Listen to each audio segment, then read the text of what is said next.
zapping politique. Bonjour Laurent Tessier. Bonjour à tous, c'est le moment que tout le monde attendait, 17h32 hier. Enfin, une liste de noms pour le prochain gouvernement a été écrite par le sélectionneur Michel Barnier.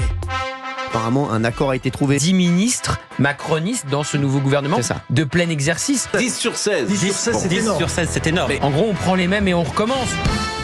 10 ministres sur 16 issus de l'alliance macroniste. On est loin du résultat des élections législatives avec le RN qui avait obtenu le plus de voix, le nouveau Front Populaire et ses sièges. Et pourtant, Emmanuel Macron nous répétait « Je vous ai compris !» Croyez bien que je fais tous mes efforts, et les jours et les nuits, et que je le fais depuis des semaines, même si vous ne l'avez pas forcément vu, pour aboutir à la meilleure solution pour le pays. Et pourtant, Emmanuel Macron a toujours répété son cahier des charges depuis 2017. On ne peut pas faire du neuf avec du vieux. 10 ministres de plein exercice macronistes. Alors l'entretien hier soir entre Emmanuel Macron et Michel Barnier s'est terminé à 20h45. Nous attendons toujours le dénouement final de la liste proposée par le Premier ministre. Alors, le gouvernement sera présenté normalement avant dimanche. Les premiers noms de la liste ne plaisent pas à l'insoumise Manon Aubry. Elle était sur CNews Europe 1 il y a quelques minutes. Le message qui est envoyé aux Français, c'est que le meilleur moyen de gouverner dans ce pays, c'est de perdre les élections. Vous avez un gouvernement de perdants. Une seule personne de gauche est proposée dans les ministres de plein exercice, un divers gauche. On parle de Didier Migaud. Pourtant, Michel Barnier était plus optimiste sur TF1 il y a quelques jours. Des gens de gauche critères, oui, des gens de gauche. Il y a de bonnes idées partout. J'ai appris, notamment par ma mère, une militante chrétienne de gauche associative, que le sectarisme est une preuve de faiblesse. Ah là là, et à droite, Bruno Retailleau serait nommé au ministère de l'Intérieur. Un républicain a officiellement décliné un poste, c'est Laurent Wauquiez. Ça cache quelque chose pour Florence Portelli, la vice-présidente du parti hier soir sur BFM. On sait très bien que ceux qui vont aller aujourd'hui au gouvernement, c'est un CDD. On sait très bien que ça va être compliqué. Franchement, aujourd'hui, celui qui va au gouvernement, il n'y va pas pour faire un plan de carrière ou alors il est complètement fou. Et donc ceux qui n'y vont pas, c'est qu'ils ont énormément d'arrière-pensée, qui ne pensent pas au pays.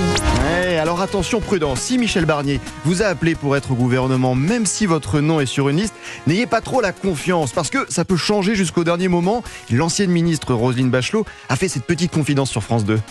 Par exemple, en 1995, où Jacques Chirac m'a appelé pour me dire « tu vas être ministre dans le pôle social ». Et puis finalement, le secrétaire général descend et je ne suis pas dans le gouvernement. Donc on peut avoir des rêves déchus. Personne ne m'a prévenu. D'accord. Personne. Et voilà. dur, La Donc, cruauté. restons prudents, parce que comment résumer l'état de la France en ce moment ? L'ancien ministre Éric Woerth a eu la bonne réflexion sur Radio-Télé Luxembourg.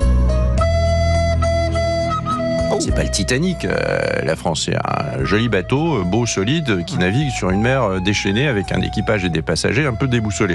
Ça se passe pas très bien. Bon, n'oublions jamais que si tout devait mal se passer d'ici dimanche, nous avons un plan B à disposition donné sur RCI il y a quelques jours. J'ai nommé Ségolène Royal. Oui, je suis disponible. Je ne suis pas candidate, il n'y a pas d'ouverture de candidature. Mais je suis disponible. En tout cas, Michel Barnier, depuis le début de la semaine, était dans cet état d'esprit, dans sa salle de bain. La galère de former un gouvernement, les rumeurs de démission. C'est dur d'être Barnier. Oh là là, Barnier. Non. Ce matin, Dimitri Anissa, ce ne sont plus les mêmes paroles. C'est trop cool d'être Barnier. Oh là là, Barnier. Voilà, bon, finalement, la politique, c'est simple. Comment résumer la vie des macronistes entre la dissolution, maintenant la majorité au prochain gouvernement ? Comment, oui, résumer les macronistes ? Ça s'en va et ça revient. Ça s'en va et ça revient toujours. Il y a des danseurs avec Oui, j'ai des danseurs, oui. avec vous. Un peu low cost, mais danseurs derrière moi. Mais bon, Des barniettes. on n'avait pas les moyens dans le zapping. Il y en a une, elle a un chapeau, on dirait Don Diego de la Vega. Ça fait pas très Claudette quand même. Hein. Non. Pas mal. C'est une C'est dieguette. plutôt agréable. Voilà, Je conseille Il y a la vidéo Mozart sur aussi. europe1.fr. Il y a- Oui, c'est Mozart, le Fabrice Lafitte. C'est DJ Fab. Ah, cette équipe de Bon. Pascal Pro et vous, ils Ouais, sont déchaînés. Ça travaille pas, hein. Vous revenez quand vous voulez, les amis. Vous savez que l'antenne d'Europe 1 Matin vous est grande ouverte. Hein. Bon, merci beaucoup, Laurent Tessier. C'était un plaisir.